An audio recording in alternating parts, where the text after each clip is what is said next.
د تبوک په موقع باندې صحابه ته چې رسول الله مبارک کله اعلان وکړو چې جنگ لبزو تبوک ته او چند خپل راوړی هر یو کس لاړ شي او خپل چنده راوړی نو چا د کور ټول مال راوړو چا د کور نیم مال راوړو چا پکې اسلحه راوړلې چا پکې خوراک راوړو او ډیر ولګېدلو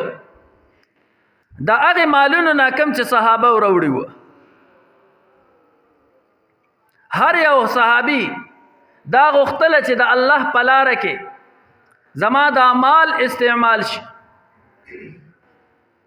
نو هر صحابي د خپل وس موافق چاندا راوړله پدې کې یو صحابي دی هغه راغی او نیمه سواق کجوري راوړلې آقا نامدار محمد رسول الله صلی الله علیه وسلم له راوړې وای رسول الله مبارک ما دا نیمه سواق کجوري راوړې دي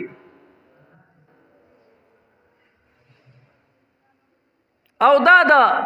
تبوک په چنده کې قبول کړه آقا نامدار محمد رسول الله صلی الله علیه وسلم ورته بیان فرمایي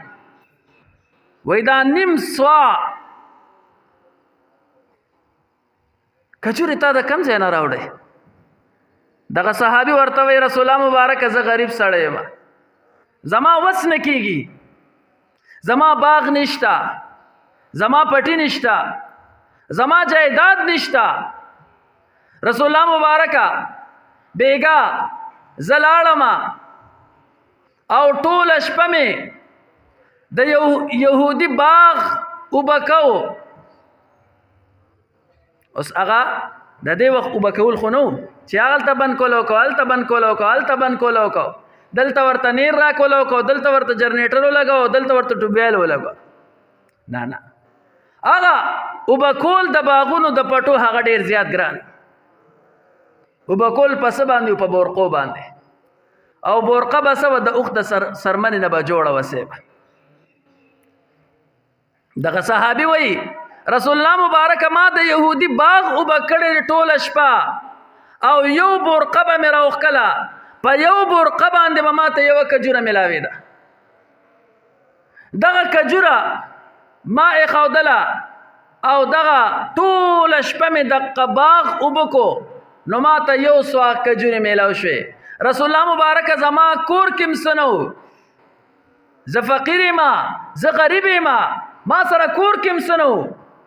آقا نامدار محمد رسول الله صلی الله علیه وسلم ته صحابي لګیا دی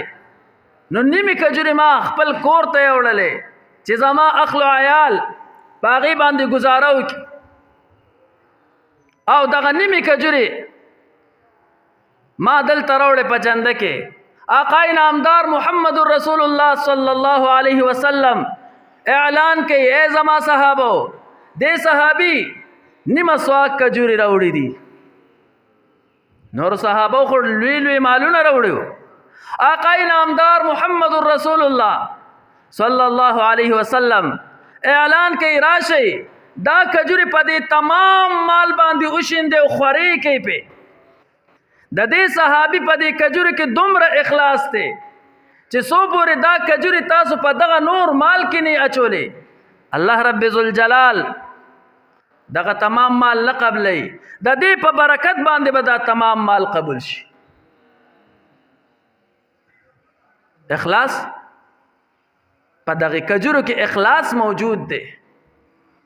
حضرات کله چې عمل کې اخلاص راشي نو کو عمل زما استا په نظر کې غلط ولې نه وي خو الله رب ذوالجلال اخلاص ته ګوري